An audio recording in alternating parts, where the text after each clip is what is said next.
Most people say they want success, but very few can prove it.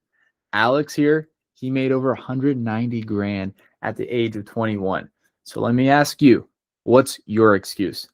And we're going to talk about it. Alex right here is a stud. He was my top rookie in 2024 and my top vet in 2025. So, Alex, welcome. I'm excited to chat with you for a little bit and see what happens. I appreciate it, Dr. Var. So, first big question, and this is the big thing everyone wants to know.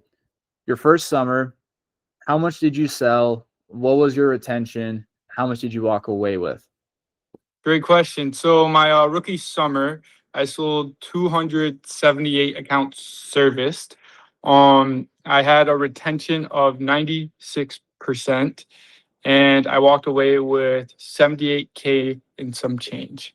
Sheesh, 96% retention. That's crazy. And that's what you got paid on. It's pretty freaking sweet. So like Alex is one of those examples where you can go be one of the best rookies, one of the best reps, and still have super high retention without having to sacrifice ethics, character, etc. I love that because that's what I try and do myself too. So how much did you sell this second year? This summer for 2025, I ended up with 424 serviced and right at 350K in revenue. Bang. And then retention's not finalized, but expecting to make at least 190 grand. So pretty sick. Now, okay, everyone knows you're a badass. Let's dive into the story. Let's dive into how you got here. What were you doing before you started door-to-door sales? So before door-to-door sales, I was actually a sleazy car salesman. No, I'm messing with you. So I was selling cars back in the day. So it was the summer of 2022, my senior summer. I just graduated. It was graduation season, going to grad parties and stuff, being a little degenerate.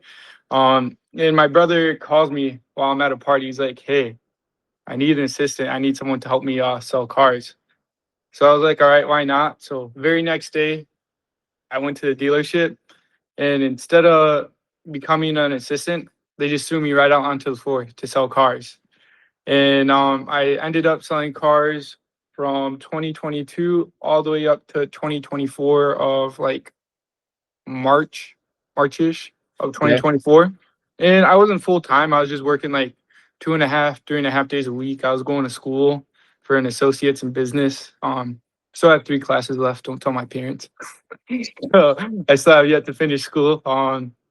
And I really like selling cars. It was honestly a really fun job. I don't know. Sales has just like changed my whole world, my whole perspective on life, pretty much. And ever since I started selling cars, I wanted to dive deeper into sales. But the thing is, with car sales, I didn't have too much guidance. Yeah, my brother was there to help me. He like taught me the process here and there, but it's just like, oh, you want to sell cars, all right? Let's throw you right onto the floor, and you gotta learn from your way up, pretty much. It's not like you have someone there teaching you the intro, the price, the service. You learn all that yourself, pretty much. You learn by your own mistakes, and I think that really helped in a big part of me being successful in door to door because I really had to learn from the ground up. And that summer of 2023, around July-ish, because I know it was the 4th of the July break for you guys. There was 2 people who came up to visit me. One was my cousin Sergio Miranda and Delbert Stock, even Stock. They came up to my house to visit because Sergio's my cousin. We have family that most of our family lives in Illinois, and he's from Arizona, so he came and visited us. And he told me about this job. It was a summer sales job. He'd go door to door selling bug spray. That actually really intrigued me, and I wanted to do it. I told him I'd do better than you, but unfortunately, it was the middle of the summer, and I couldn't come out. So I wanted to come out the following summer. So that rest of the year, I pretty much worked my butt off, make extra money for summer, try to improve my sales skills to come out and be the best rookie out there. Cool. I like it. And I guess in a couple sentences, because I think you talked about this a little bit in car sales, but what was your biggest problem before you met us, before you did door to door? That's a good question. So honestly, with car sales, it's the environment. I was like, yeah, there's a couple young people, but I was one of the only younger people working in there, and the Mm, rest of them were like 30s, 40s, 50s. And they talked about, oh yeah, I used to make so much money, but I blew it on hookers, drugs, cars, houses. Now I have a divorce. Now it goes to child support. And they weren't honestly the greatest examples. I wasn't too fond of that. I didn't want to be around that. The culture wasn't there. I didn't like spending the time there. I'd work my ass off. I'd work from 8 a.m. is when we'd open, but I was an hour away. So I'd get up at like 7 a.m., 6:30 a.m., drive to the dealership. So you got to think about it. And then it would end at 9 p.m., but sometimes you wouldn't end until the customer leaves, which was awful. I hated that. Sometimes you have some bum walk in at 8:50, and now you have to be there an extra hour, and they won't even buy a car most of the time. They're just there wasting your time, what I call a stroke. hmm, But I hated that. I wanted to work my own hours pretty much. And on top of that, you had no like real leadership on top of you, because most of the time the bosses, the managers, like, yeah, there's a few good ones in that big variety, but mhm. lots of them are just like bummy, kind of not a good example, someone you don't want to become. Smoking cigarettes all day long, Okay. always on the phone, stressing, always trying to gamble their money away onto sports. What's the next sports bet? What are we going to bet on next? And nothing like, oh, this is what you should be doing with your money. This is how you should be spending your life.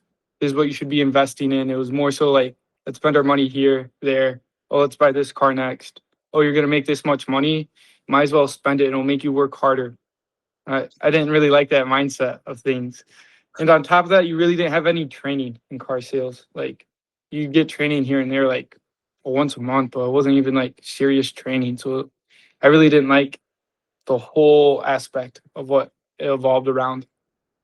Okay. And so I guess to kind of recap, like what you're talking about, the problems you were struggling with were you had a bad environment where you're working with people that you didn't really respect. You didn't have role models to look up to. You didn't have people that were living the life that you wanted.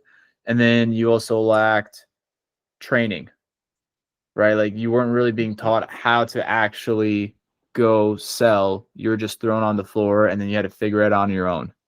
Pretty So much. I guess one thing I'm curious about is, so why did you come decide to work with me? I love that question. So honestly, ever since I first met you, I could tell you're a very real person. You're not just someone who puts on a mask and fakes it and tries to get the person to like you. You're actually someone who really cares and wants to see the person succeed, become the best version of themselves. And ever since I met you, you really helped me. Even though I wanted training all the time, you'd always find the time to put the training in with me and try and help me out in any case, and no matter what the case is. And on top of that, you'd always check up on me, see how I was doing. Even though we wouldn't stay in contact all the time, you'd always check up and make sure that I'm doing fine. Like you're a very charismatic person. Thank you. I appreciate it. It's and that's like one of the things too is trying to like learn how to fit into your skin, if that makes sense. It's like trying to learn like what my strengths and weaknesses are and then doubling down on my strengths. Because like I'm not the funniest guy. I try not to be the funniest guy because I don't think that's my strength. But then there's other parts that I think align better with what I naturally tend to do better. So thank you for that, Alex. And you're also very intelligent as well. I could tell versus like all these other car salesmen and managers that you actually knew what you were talking about. You actually knew where you wanted to go with your life, what you wanted to do with your life. And that like really caught my respect. Cool. Thank you. I appreciate it. So let's get into like the knit and grit, right? Because I think a lot of people, especially people that have never sold before or have only done a summer, when they look and see someone that's sold over 400 accounts, they're like, oh my gosh, like that person's like a god. Like they do incredible things. Like I can't do that. That's not me. Um, let's let's talk about like some of those hard moments. Like, let's talk about one of your hardest days. Did you ever want to quit? Several times. Oh my goodness, I love that. Love that question. There's been several times where I just be like, why am I doing this job? Like, is it really worth it? Like, you just get so far deep in your head, it just spirals. It just becomes that snowball effect where it gets bigger and bigger. And now you have to beat yourself to overcome that. So like what's Um, like a specific day? Like what's like a hard moment? it I couldn't tell you the specific day. I could tell you the where I was at. It was Troy, Missouri. Um, I was in the car and I actually was very close on a few sales but couldn't get the sales. And then I just got really, really sad. I actually was on the phone with my girlfriend Kayla and I like started crying this year on the phone because I couldn't get it together. I was down bad that day. Like I could say there's been days where I'd cried. Like, why am I not getting sales? Like, it just doesn't make sense. You're just getting hard no, hard no, hard no. You're like, holy cow. And you just want to leave, quit, go home. Yep. I've had days where I've cried every single summer. And I just finished 5 summers. So like I think it's like a normal thing, and like this job is hard.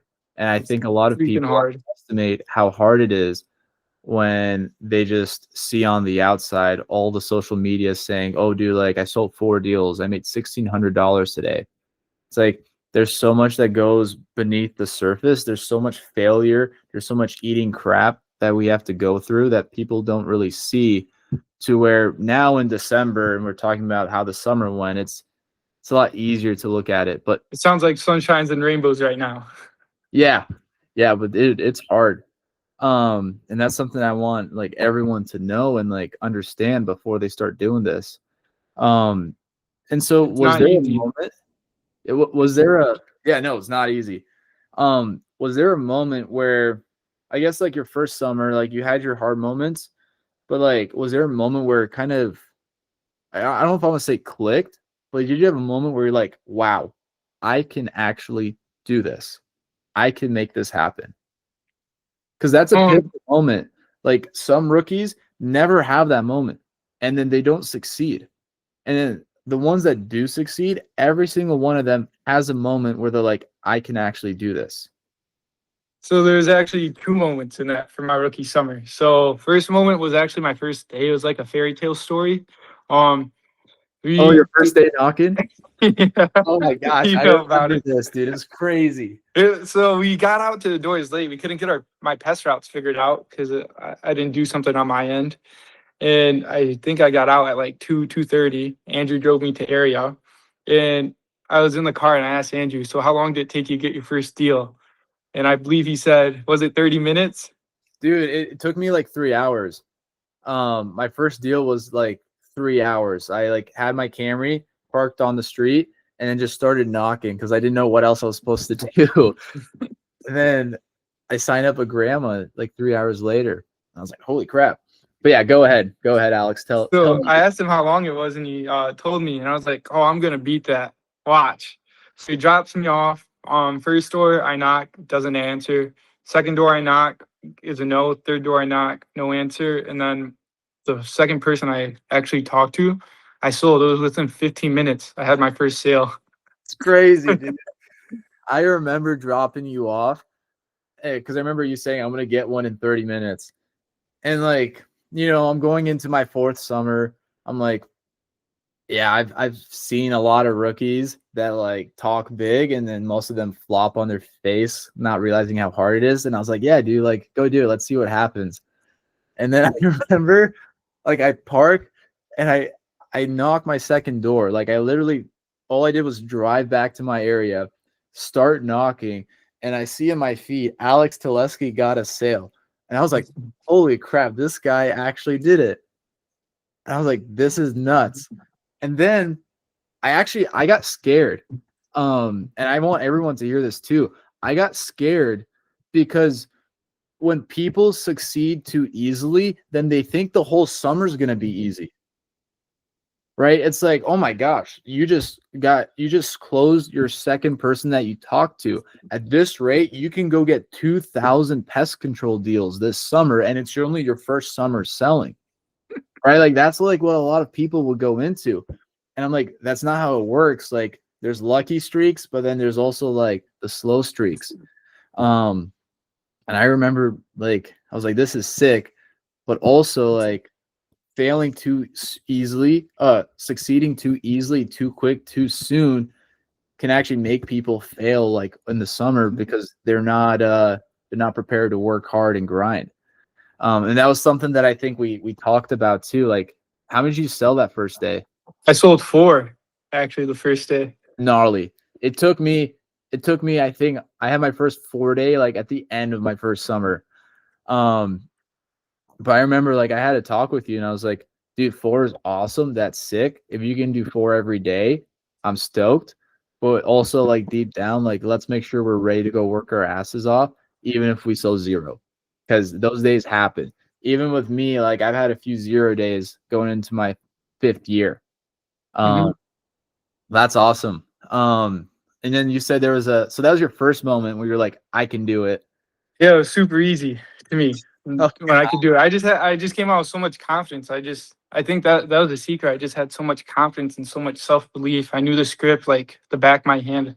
That's what made my first day very successful, especially my first few weeks. Because first week I sold 11, second week I sold 14, third week I sold 17, and that was all in Cincinnati preseason. And then we have our little drive down to good old Louisville, and Mhm. that's where I really got the what they call the slap in the face. I think I sold 0 or 1 that fourth week from never Whole week bagling of to knocking. yep, Whole week of knocking 0 or 1 sales. and that's where the snowball effect started to spiral for me. And Mhm. then it wasn't till I guess the end of July is when I had that respark really come back, and I thought the shop was easy, a lot easier, just because not only was I selling, but my sales skills have gotten 10 times better. I understood it a lot more because the entire summer I was being told, stop talking at people. You gotta stop talking at people. That never really clicked with me. I never understood, Oh, I never really remember that. understood what stop talking at people meant. Until I really just started talking with the people. That's when it really started to understand with me. You wanna Besides, tell them that story? I remember the day when it changed. It's actually a pretty sick story. tell it. So it was you weren't selling well in Louisville for like, I don't know, 2 or 3 weeks. And I was like, we were all like, what is going on? And then we were selling a spot. Simpsonville. Yeah, and then you and I were next to each other, and I was selling, and you were right below me, and I'm like, dude, there's no way that you should not be selling right now. So I texted you like, I'm coming to shadow you, and then I watch you pitch a few doors, and I remember saying you're talking at people, not with people.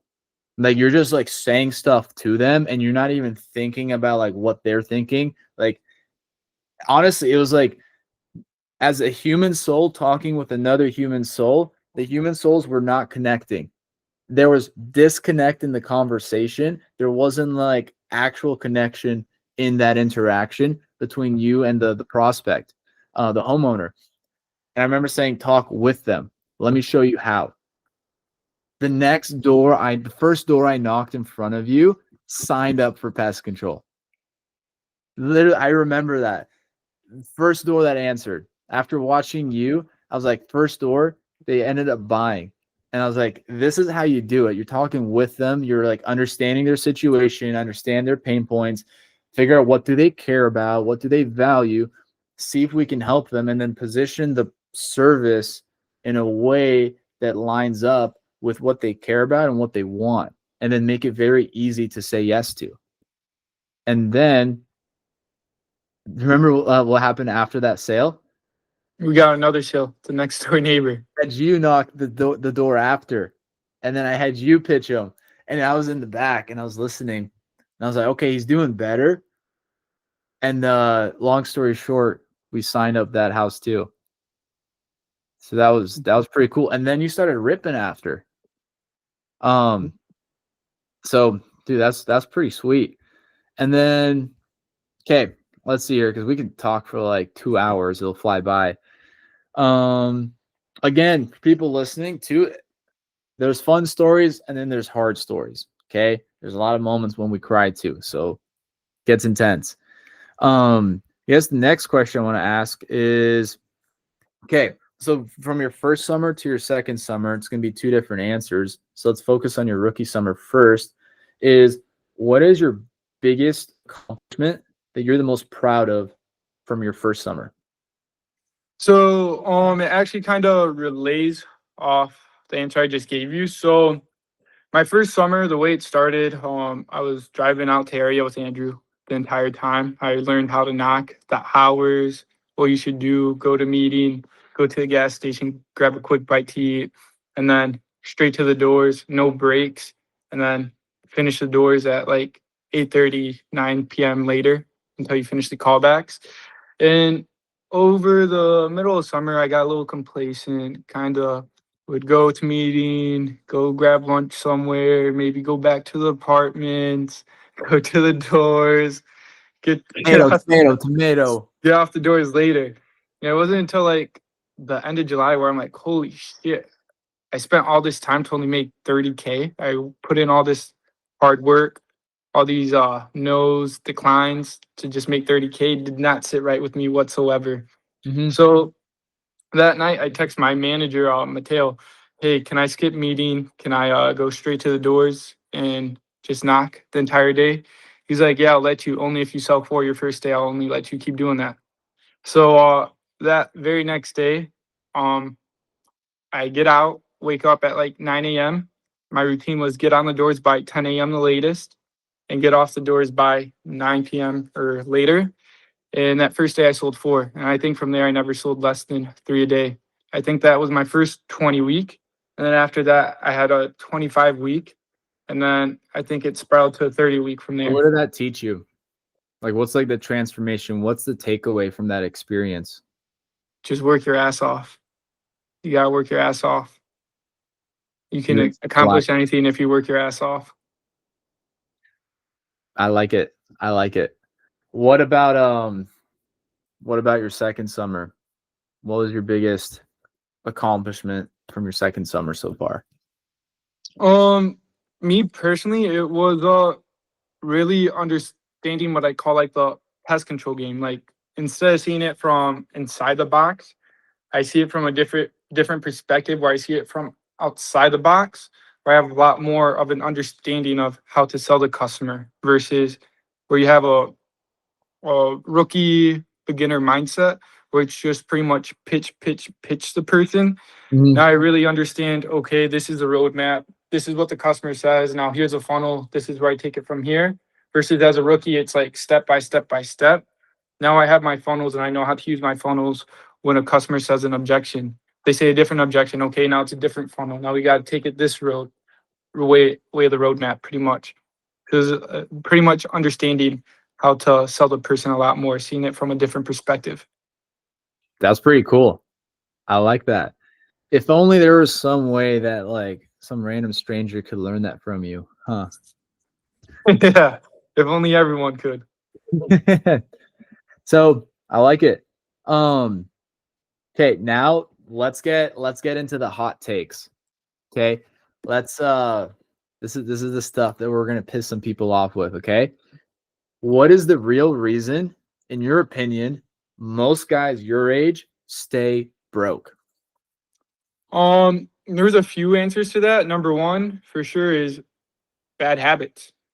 They just generally really have really bad habits, especially not to shit on the college kids. Yeah, there's some college kids that actually go to school, learn, want to pursue what they want, and don't party. But with the kids that party, they pretty much just stay in that like party mindset, pretty much. Like let's go out, drink, let's go out to the bar every night, let's smoke every night, let's go to the vape store, let's go to this party, go to this after party. Pretty much have the same habits that Mhm. you would in high school, pretty much. You don't mature and grow as a person. And on top of that, um, they they don't know how to spend their money. Pretty much, they don't have a budget. Yeah. Yeah. They don't have like full sense of or knowledge of what money is. You have $1,000 budget on the month. All right, let's go spend it, half of it on partying, and then oh shit, you have rent coming in, and now you owe your friend some money, and now that $1,000 budget comes down to a couple hundred. Now you have to live off 200 for the month. Now how am I gonna stretch that 200 to last the entire month? People don't know how to budget their money properly. They just go out and blow it on whatever they want. Oh, there's a nice pair of shoes. Let me go buy a pair of shoes versus, oh, what do I need to get through with this next month and maybe save some aside to help me for the future. They don't have the right mindset. I agree. So your big answer is people have bad habits, and they're not prioritizing the right thing, and they don't know how to control their money, their spending habits. Pretty much. I like it. I see that quite a bit too. So next question is, so it's gonna be a little bit of a different angle. What's your advice to a kid or like a young adult who has no confidence right now? They're like listening and they're thinking, okay, like this is kind of cool, but like I don't feel confident in myself. I don't feel confident who I am, what I'm doing. I don't even have confidence in my own decision making abilities. Like what advice would you give that person? That's actually one of my favorite questions. I would really say get out your comfort zone. You're too comfortable right now. That's why you don't have confidence, just because you're used to everything. It's like a simulation. You got to try hard things to gain that confidence. If you keep doing the same thing over and over, you're going to get the same result. That's why I really recommend to be in uncomfortable situations, because that's how you grow as a person, spiritually, mentally, and physically. Bang. I like it. I would add on to that too, where it's get out of your comfort zone. But the reason why a lot of people are afraid to get out of their comfort zone is because they're afraid to fail. And I would challenge people to get out of your comfort zone and embrace the failures. Because the people that embrace the failures are the ones that win. They know they're the ones that are trying versus the ones that aren't trying. And they're building their skill sets. They are growing.